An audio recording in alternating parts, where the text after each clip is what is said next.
यहाँ पढ़ाई आपकी जो चल रही है, पीछे से मैं जोड़ते हुए इसको आपको बताता हूँ कि फिर से एक बार ध्यान में आ जाए कि संधि 3 प्रकार की होती हैं, स्वर संधि, व्यंजन संधि, विसर्ग संधि। तो हमने स्वर और व्यंजन को बता चुके हैं। अब आज यहाँ विसर्ग संधि के बारे में चर्चा की जाएगी। विसर्ग संधि के बारे में यह ध्यान देना होता है कि किसी भी संधि में स्वर का मेल होता है या स्वर के बाद व्यंजन आता है, व्यंजन में व्यंजन होता है या स्वर होता है। उसी तरह से विसर्ग में एक बात है, विसर्ग तो होता ही है। विसर्ग यह एक बिंदी के आकार में होता है। इसके पीछे या आगे कोई स्वर, व्यंजन व्यंजन व्यंजन कुछ भी हो तो उनमें क्या विकार पैदा होता है।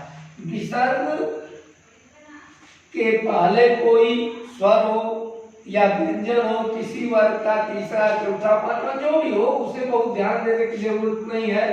अ हो, उ हो या क, ख हो, च, छ हो, इन विसर्ग के पहले और इधर कुछ भी हो तो इन पर क्या प्रभाव पड़ता है, इनको प्रभाव पड़ने के ही नाते इन्हें विसर्ग संधि कहते हैं। विसर्ग संधि जब विसर्गों के बाद स्वर या व्यंजन के मिलने से कोई विकार होता है उसे विसर्ग संधि कहते हैं। यह बात आपको क्लियर हो गई होगी कि विसर्ग के बाद स्वर या व्यंजन हो, उसके बाद कोई उनमें विकार पैदा होता है तो उससे विसर्ग संधि होती है।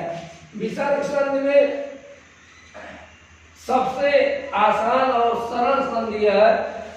कारण इसलिए है कि हम संधि को पढ़ना नहीं चाहते हैं या संधि पर कभी ध्यान नहीं देते हैं। हम जो चार्ट तैयार करके आपको दे रहे हैं, इसको अगर थोड़ा सा भी आप ध्यान दे करके देखेंगे तो आपको लगेगा कि सभी कुछ बहुत सरल है और वह चीज कठिन होती है जीवन में जिसका हम अभ्यास नहीं करते हैं। अनाभ्यासम विषम शास्त्रम, अनाभ्यास के कोई भी चीज विष या जहर जैसा हो जाता है।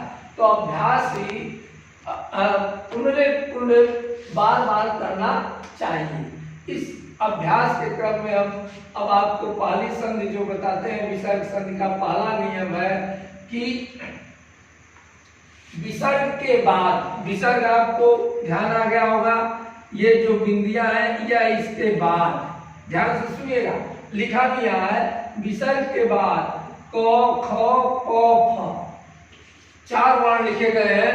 पहले वर्ग के 2 क, ख और फिर उपधनिया नाम ओष्ठ जो प वर्ग है उसका प, फ। ये 4 वर्ण आते हैं तो विसर्गों में कोई विकार नहीं होता है, अपितु विसर्ग ही रहते हैं। अगर विसर्ग के बाद क, ख आ गया है या प, फ आ गया है तो उसमें कोई किसी प्रकार का परिवर्तन नहीं होता। एक सामान्य नियम है। कई जगह हम दौड़ा जाते हैं कि यह देख करके कि ये विसर्ग आ गया, इसके बाद ये आ गया, तो इसमें कोई परिवर्तन नहीं होता है। मूल रूप में उसके बीच का हम धन हटा देते हैं और उसे उसी तरह से लिख देते हैं, अथवा इसका संधि विच्छेद आ जाता है तो 2 पदों को अलग करके बीच में धन लिख देते हैं। यह बात एकदम आपको सरलता, सबसे पहला इसका नियम है। अब यहां देख रहे हैं कि कवि खाद्य, अब ये ई आ गया और ख आ गया तो हमने बताया था कि ये यहाँ एक चीज ध्यान दीजिएगा, ये पी से नहीं, मतलब इस विसर्ग का ध्यान देना है। विसर्ग के पहले जो शब्द है उसे नहीं ध्यान देना है, यहाँ पर आपको इस विसर्ग को ध्यान देना है। विसर्ग के बाद ख आ गया तो ख आ गया तो यह कोई मूल परिवर्तन नहीं होगा, यह धन हट जाएगा और कभी खादत यहाँ हमने लिखा है।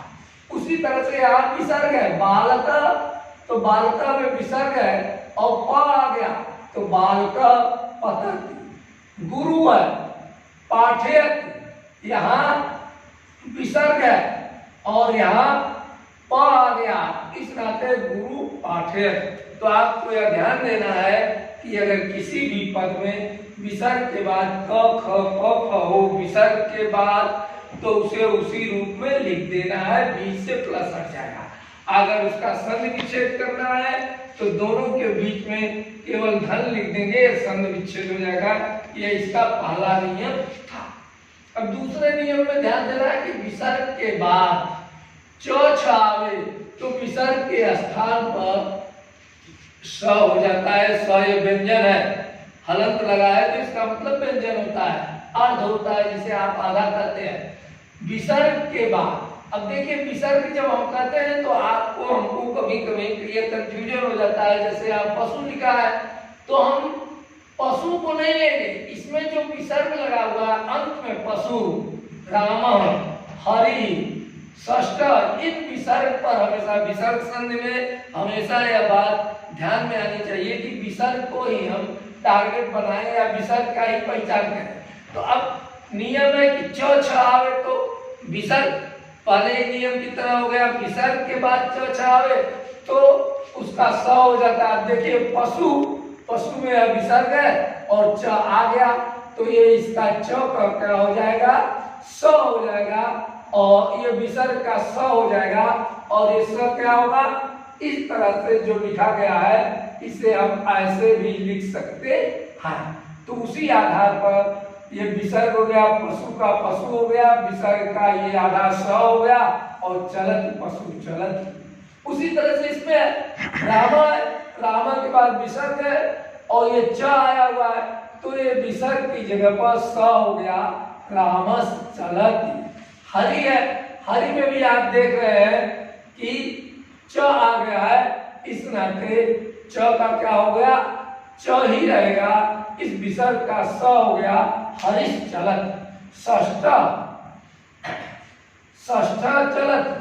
अब ये षष्ठ चलत जो लिखा गया है, अब यहाँ भी आपको यही ध्यान देना है कि विसर्ग, विसर्ग है और विसर्ग के बाद क्या आया हुआ है, चलत, षष्ठ चलत। तो ये विसर्ग की जगह पर हो जाएगा आधा स और इस तरह से हो जाएगा षष्ठ चलत। दो नियम आपको क्लियर हो गए।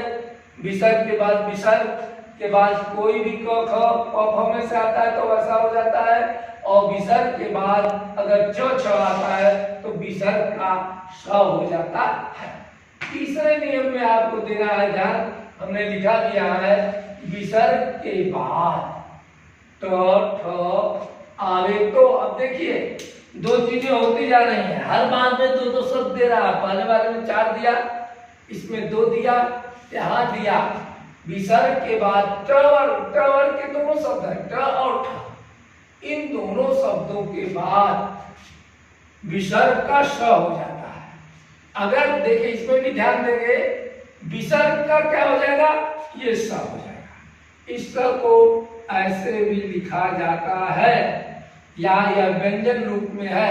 अब देखिए धनु, ये विसर्ग के बाद टंका, धनु टंका आया है तो विसर्ग के बाद ट आया है, यहाँ लिखा गया है ट या ठ आवे, तो विसर्ग के बाद ट आया हुआ है तो ये ट का क्या हो जाएगा, ट ही रहेगा, धनु का धनु ही रहेगा। इस विसर्ग की जगह पर ये मूर्धन्य स हो जाएगा, धनुष टंका। कहीं कोई परिवर्तन नहीं हुआ है। देखिए धनु का धनु ही है, यह विसर्ग की जगह पर अर्ध स हो गया और टंका धनु टंका। उसी तरह से राम टीकते, यहाँ भी देख रहे हैं विसर्ग के बाद ट आ गया तो ट का आधा ट हो जाएगा और विसर्ग अपनी जगह पर स फिर हो गया तो रामस्य टीकते। ये राम, ये विसर्ग का क्या हो जाएगा, ये स हो गया जो हमने यहाँ लिखा है रामस्य टीकते। अब यहाँ देखिए ठ आ गया, 2 ही शब्द है विसर्ग के बाद यहाँ दिया गया ट ठ। अब यहाँ जैसे धूर्त ठगत, अब धूर्त तो ये विसर्ग है, विसर्ग के जगह पर मूर्धन्य स हो जाएगा, अर्ध स होगा या व्यंजन स होगा, धूर्त ठगत। तो इन उदाहरणों से और भी उदाहरण आप अपनी किताब या अभ्यास के द्वारा करेंगे तो आपको सब आने लगेगा। और यह अभ्यास की विद्या है। यहाँ तो समझाने पर समझ में आएगा, लेकिन जब हम करते हैं तभी ये समझ में आएगा। तो इसमें केवल तीसरे नियम में यही ध्यान देना है कि विसर्ग के बाद ट आवे तो उसका मूर्धन्य स या व्यंजन रूप में उसे लिख दिया जाता है। इसका अगला नियम है विसर्ग के बाद त था। देखिए एक क्रम से चल रहा है, क ख, फिर क ख के बाद दूसरे में आपने देखा है च छ, क ख के साथ प फ हो गया, फिर ट ठ हो गया। इसमें त था, त वर्ग के दो शब्द, विसर्ग के बाद त था आवे तो विसर्ग का श हो जाता है। अब देखिए यहाँ पर जो हुआ उसके अनुसार च का और छ का ये हो गया, स हो गया, यहाँ इसका ये हो गया, और यहाँ अगर आता है तो यहाँ विसर्ग का स हो जाता है। इसे ऐसे भी लिख सकते हैं और इसे ऐसे भी लिख सकते हैं। अब देखिए विसर्ग के बाद तो थ आवे तो विसर्ग का स हो जाता है। जैसे देखिए क में क है और ये विसर्ग है तो विसर्ग के ही जगह पर बदलेगा और कुछ नहीं होगा। तो इसका हमने दो रूप बताया है, तो ये लिख दिया जाए या यह लिख दिया जाए। तो हमने इसको यह लिख दिया कसतनोति। यहाँ भी देख रहे हैं विसर्ग आया, विसर्ग के बाद तो आ गया है फिर, तो इस तरह से यह हो गया, फिर इसी रूप में हो गया। यह राम है, इसमें भी विसर्ग है और त आ गया तो रामस्तत्र। इस तरह से अगर विसर्ग के बाद त थ आवे तो उसे सकार का स का अर्ध स या व्यंजन रूप में लिख सकते हैं। या आपने लिख दिया तो ये व्यंजन ही माना जाएगा। इसका स्वरूप चूंकि ये बनता है तो ये लिखना अच्छा होता है, व्याकरणिक दृष्टि से और समझदारी की दृष्टि से भी ये अच्छा होता है पढ़ने में, और इसको लिखने में गलती नहीं होती है। हमने इसको लिख दिया, अगर हलंत नहीं लगाया तो ये गलत हो सकता है। इस नाते इसका प्रयोग हमें लिखते समय करना चाहिए जैसे यहाँ किया गया है। सेम कुछ नहीं परिवर्तन होता है, सब देख रहे होंगे यहाँ से वहां तक, पाले में कोई अंतर नहीं। विसर्ग की जगह पर तीन नियम आए, जो एक जगह आपने इसको देखा स, इसके बाद एक हटकोण स हो गया षष्ठ वाला स, इसके बाद आपने ये देखा तालव्य स। अब इसी के स्वर के विसर्ग के पहले अ होने पर, अब देखिए थोड़ा सा अंतर हो गया। यहाँ विसर्ग के पहले अ होने पर तो कोई भी ऐसा व्यंजन नहीं है जो बिना स्वर के माध्यम से बने, लेकिन यहाँ सबको नहीं कह रहा, सभी स्वर नहीं कह रहा, यहाँ पर केवल अ होने पर यदि विसर्ग के पहले अ बाद में भी अ हो, दो अ आ गया तो दोनों अ हो तो विसर्ग के स्थान पर ओ की मात्रा व दूसरे अ का पूर्व रूप यह हो जाता है। अब आपके समझ में आ रहा है विसर्ग के पहले, जैसे उदाहरण यहाँ देखिए तब आपके समझ में, ये जैसे बाला तो ये विसर्ग है, अ जो है इसका विसर्ग है, और बाल में क्या आया हुआ है, अ आया हुआ है। तो इस ल में जो अ आया हुआ है यह विसर्ग से पहले अ हो गया, ये विसर्ग से पहले अ हो गया, और ये अ उसके बाद हो गया। तो कह रहा है कि अ के बाद भी अ हो तो विसर्ग के स्थान पर, ये जो विसर्ग है इसके स्थान पर ओ हो जाता है, ओ में मात्रा हो जाती है। जैसे ये बात तो हमने लिख दिया, ये ल भी हो गया, और यह अ है जो ये क्या हो जाता है, पूर्व रूप में आ जाता है। पूर्व रूप का मतलब होता है अ को ऐसे लिखते हैं, इसका पूर्व रूप यह होता है, अंग्रेजी के यस की तरह इसे पूर्व अ बोलते हैं। अ से पहले वाला रूप, पहले वाला रूप कैसे हुआ, जैसे ये देखिए है और इसमें हमने ये लगा दिया तो ये इसका पूर्व रूप है। इस तरह से अब बाला विसर्ग की जगह पर ओ की मात्रा हो गई और यह अ जो है पूर्व रूप में हो गया बालो अस्त। अब यह ध्यान देना है कि विसर्ग के पहले अ हो और विसर्ग के बाद अ हो तो विसर्ग की जगह पर ओ की मात्रा हो जाएगी और एक जो है वो य के रूप में पूर्व रूप में हो जाएगा। उसी तरह से यहाँ देखिए मूर्ख, और अब ये तो यहाँ ख में इस विसर्ग के पहले ख में आ है, यहाँ आ है, इस नाते इसके जगह पर ओ की मात्रा हो गई, ये अब पूर्व रूप में हो गया मूर्खो। अब यहाँ भी वही स्थिति है, क है तो यहाँ पर ये आप विसर्ग है उसके जगह पर ओ हो गया, ये पूर्व रूप हुआ कोयल। अब इसी तरह से ये विसर्ग शब्द से ही बालो यस्त या इस तरह के जहाँ प्रयोग मिलते हैं वह मिलते हैं। दो स्वरों में निश्चित है, अ का होना विसर्ग के पहले और विसर्ग के बाद अगर होता है तो यह पूर्व रूप में हो जाता है, और जब अ एक पूर्व रूप में होता है तो ये विसर्ग जो होता है ओ के रूप में बन जाता है। इस तरह से यह आपको इतना समझ में आ गया होगा। अब आगे देखिए एक और नियम है, यदि विसर्ग के पूर्व अ और बाद में अ के अतिरिक्त कोई स्वर आए, अब जैसे यहाँ तो अ और अ आया, लेकिन कह रहा है कि विसर्ग के पहले कोई स्वर आवे, तो ऐसी स्थिति में अतिरिक्त कोई स्वर आवे तो विसर्ग का लोप हो जाता है।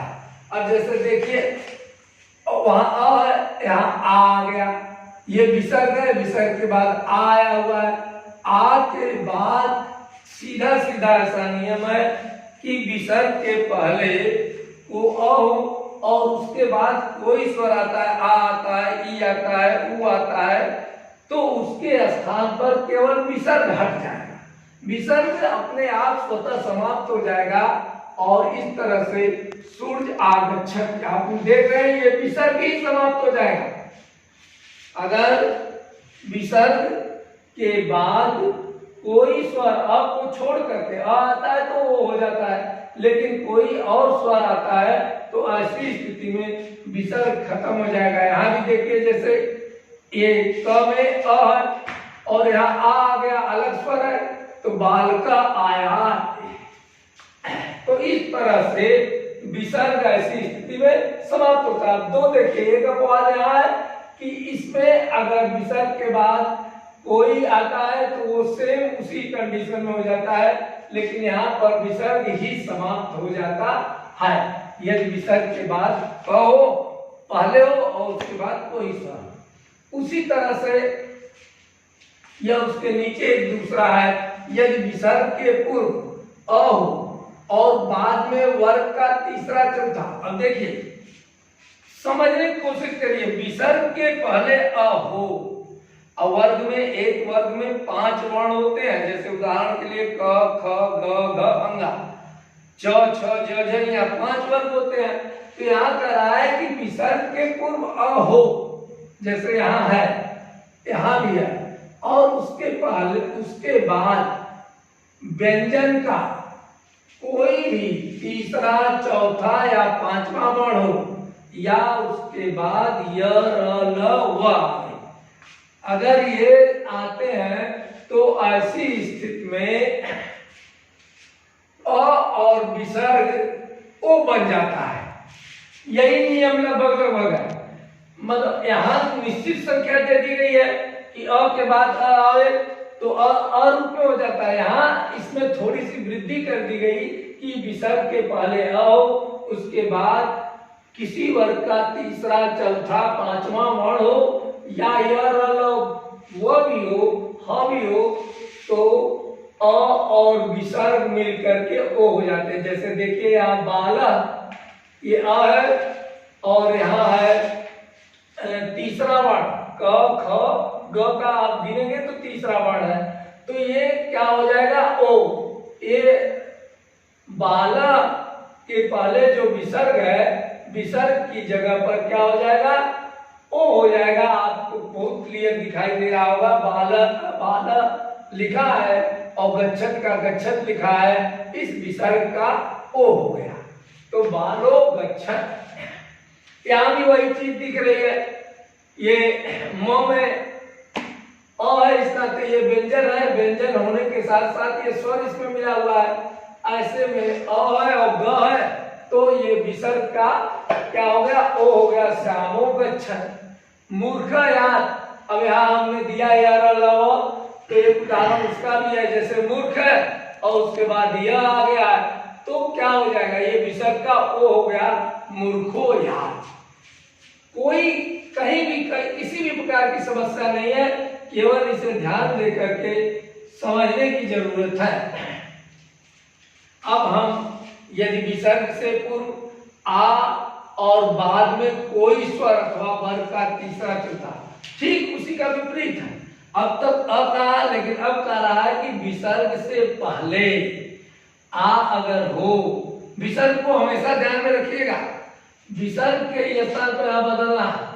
विसर्ग के पहले आ हो, बाद में कोई स्वर अथवा वर्ग का तीसरा चौथा पांचवा, कोई स्वर आ के अलावा अ है, उ है, ए है, जो भी कोई जो 9 स्वर आते हैं आपके वर्ण में, वो स्वर या तीसरा चौथा पांचवा वर्ण और यह लव में से कोई हो तो विसर्ग का लोप हो जाता है। अब जैसे देखिए कह रहा है कि आ के बाद, तो यहाँ नरा है, विसर्ग के पहले नरा है, मतलब यहाँ आ विसर्ग के पहले है, यहाँ पर आ विसर्ग के पहले नरा, आ नरा, और यहाँ पर ये दे रहा है पांचवा वर्ण, पहला ये तीसरा चौथा पांचवा, तो ये त थ द ध न, ये पांचवा वर्ण है, तो वर्ग का पांचवा वर्ण है, तो दोनों के जगह पर ये विसर्ग समाप्त हो गया और ये सीधे सीधे आपने लिख दिया नरा नमन। अब इसमें क्या है, कुछ नहीं है। आ के बाद अगर तीसरा चौथा पांचवा हो, यह हो या ऐसे वर्ण हो, तो उनके जगह पर केवल आपका यह विसर्ग हट जाएगा और नरा नमन। उसी तरह से यहां भी देखिए पुरुषा धन आयंत, तो पुरुषा सा में आ है, विसर्ग से पहले है, इसके बाद आ है, तो यहाँ पुरुषण धन आयंती, इस तरह से पुरुषा धन आयंती विसर्ग समाप्त हो गया। यहाँ भी देखिए बालका का में आ है और यहाँ पर ग तीसरा वर्ण आया हुआ है, तो तीसरा वर्ण आया हुआ है, नियम आपका यही कर रहा है कि विसर्ग से पहले आओ, उसके बाद तीसरा चौथा पांचवा, तो ये तीसरा वर्ण है कवर का आया हो, तो ये विसर्ग समाप्त हो जाएगा, विसर्ग समाप्त हो गया। इस तरह से बालका गच्छन्। अब उससे नीचे हम ये एक बार में समझा जा सकता था, लेकिन हमने इसको छोटा छोटा करके अलग अलग लिख करके उदाहरण के द्वारा व्यक्त करने की कोशिश किया है कि आप भी इन छोटों को पढ़ करके और ये दिए गए उदाहरणों को अगर पढ़ते हैं तो आपको बहुत क्लियर हो जाएगा। पढ़ाया तो एक ही में जा सकता था, लेकिन इसको न करके हमने इसके छोटे छोटे कई पार्ट बना दिए गए हैं। इन पार्टों को केवल आप एक एक लाइन देखते रहेंगे तो आपको समझ में आ जाएगा। विसर्ग से पूर्व, अब विसर्ग से पूर्व माने होता है पहले, आ को छोड़कर कोई अन्य स्वर हो।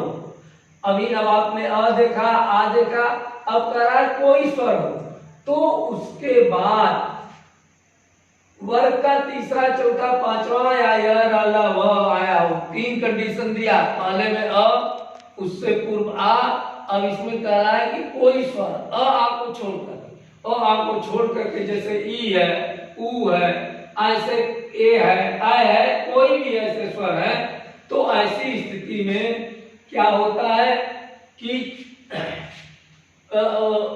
छोड़कर कोई स्वर आवे तो बाद में वर्ग का तीसरा चौथा पांचवा हो या यह हो तो विसर्ग का र हो जाता है। हमने कहा बार बार विसर्ग ही बदलना है, इसमें ध्यान देने की बात है। तो ऐसे में यहाँ आपको कुछ नहीं करना है।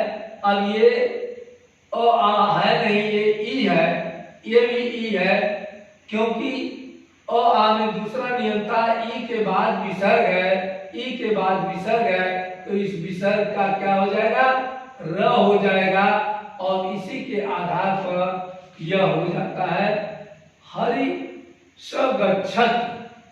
हरि ये ई है और ये विसर्ग है, तो विसर्ग के जगह पर र हो जाएगा, हरिरा गच्छति। अब कहेंगे कि रा कैसे हो गया, तो ये र हो गया और ये आ है व्यंजन उस रूप में है, स्वर के रूप में है, इसका मात्रा प्रतीक यहाँ आ लगा दिया गया, इसलिए हरिरा गच्छति। बहुत क्लियर हो गया, र के जगह पर र और ये आ स्वर के मूल रूप में है। हमने बार बार कहा इसे मात्रा बनाया जा सकता है, इस नाते यहाँ र पर आ की मात्रा लगा दी गई, इस नाते हरिरा गच्छति। उसी तरह से यहाँ भी है। अब ये है और वर्ण का तीसरा अक्षर आ गया क वर्ण का, तो ये क्या हो जाएगा, र हो जाएगा। अब ऐसी स्थिति में देखिए कवि ये तो है और विसर्ग र हो गया, तो हमने इस र को ग के ऊपर लगा दिया है और इसके बाद एक कवि गच्छति। तो इसमें इतना ध्यान देना है कि विसर्ग के पहले कोई भी अ आ को छोड़ करके स्वर आता है, व्यंजन आता है, या उसके बाद दूसरा तीसरा चौथा पांचवा वर्ण आता है, या य र ल व आता है, तो ऐसे में विसर्ग का र हो जाता है। अब यदि ऐसा एक शब्द है ऐसा और सा, इसका देख रहे हैं ये विसर्ग इसमें लगा हुआ है, तो यदि ऐसा और सा के बाद कोई व्यंजन हो, ऐसा और सा के विसर्गों का लोप हो जाता है। यहाँ भी जो आपने पीछे से पढ़ा है, लेकिन इस पढ़ने में ये शब्द नहीं आए हुए थे, दो ऐसा और सा। ऐसा माने ऐसा और सा, ऐसा सा, ये दो शब्द है, इन दोनों शब्दों में विसर्ग लगा हुआ है। तो ऐसे शब्द के बाद कोई व्यंजन हो तो ऐसा और सा के विसर्गों का लोप हो जाएगा, अर्थात ये विसर्ग खत्म हो जाएंगे। जैसे स कथय, अब स एक अलग शब्द है, कथय के स माने वह होता है, या रूप है, रूप का मतलब ये तीन लिंगों में चलता है, तो ये पुल्लिंग का प्रथम वचन है स कहते, तो स और कथय वह कहता है, तो स कथय। तो ऐसे में जब हम वाक्य बनते हैं तो इनके बीच में जो यह विसर्ग होता है वह समाप्त होता है। ऐसा कहा गया, ऐसा कह, तो यहाँ भी वही देख रहे हैं, ऐसा ये शब्द रूप है और शब्द रूप के पहले अगर विसर्ग है और उसको किसी शब्द से जोड़ा जाता है, तो जो जिस वर्ण या जिस शब्द से जोड़ा जाता है इनके बीच में विसर्ग समाप्त हो जाता है, इस नाते ऐसा कहा। यदि विसर्ग के बाद र आता हो तो विसर्ग का लोप हो जाता है, और विसर्ग के लोप हो जाने के कारण उसमें पहले आने वाले अ ई उ का दीर्घ रूप आ ई उ हो जाता है। देखिए यहाँ पुनः उदाहरण समझिए, जो कहा गया है कि विसर्ग के बाद, तो यहाँ पुनः के बाद अगर र आता है तो ऐसी स्थिति में विसर्ग का लोप हो जाता है। अब जैसे यहाँ पर पुनः धन रमते, तो पुनः ये विसर्ग था, विसर्ग का क्या हो गया, लोप हो गया, और पुनरारंभते हो जाने के कारण उसमें पहले आने वाले वर्ण अर्थात यहाँ पर क्या है र, तो र में क्या है अ, तो इसके कारण ये दीर्घ हो गया, पुनः इसमें ये दीर्घ चला जाएगा, ये अ है, ये न में अ है, पुनः में अ है, इस र में अ है, दीर्घ संकेत के अनुसार यहाँ केवल विसर्ग लग जाने के कारण, नहीं तो विसर्ग नहीं रहता तो ये दीर्घ संधि भी हो सकती थी, क्योंकि पुनः पुनः पुन शब्द और रमते होता तो पुनरारमते हो जाता। केवल यह विसर्ग के कारण अगर दीर्घ संधि से इसको देखेंगे तो पुनः पुनः रमते, लेकिन अब उसी के आधार पर विसर्ग से पहले ये आए, इसमें आए, दोनों मिलकर के आ हो गया पुनः रमते। उसी तरह से यहाँ भी देखिए कवि है ये क्या है, व में ई है और ये र है, तो कह रहा है कि यदि विसर्ग के बाद र आता है और विसर्ग का लोप हो जाता है और विसर्ग के लोप हो जाने के कारण उसमें पहले आने वाले वर्ण अर्थात इसमें आने वाले वर्ण दीर्घ हो जाते हैं। तो अब जैसे यहाँ दीर्घ हो गया उसी तरह से यहाँ भी यह जो विसर्ग से पहले ई है यह दीर्घ हो गया और कवि राजते हरि। अब यहाँ भी ई है और विसर्ग से पहले ई है उसके बाद र है। अब यहाँ पर पूरी तरह से आपको एक चीज ध्यान देना है कि अगर र आता है और विसर्ग है और विसर्ग के पहले जो वर्ण है वह दीर्घ है तो दीर्घ ही हो जाएगा, अगर दीर्घ नहीं है ह्रस्व है तो वो दीर्घ रूप में लिखा जाएगा या दीर्घ रूप में होता है। अब देखिए शंभु उ है और यहाँ र आया हुआ है, अब ये दोनों मिल रहे हैं तो शंभुराजते हो गया। अब इस प्रकार से हमने जो आपको बताया आज यह विसर्ग संधि के बारे में विस्तृत रूप से बता दिया।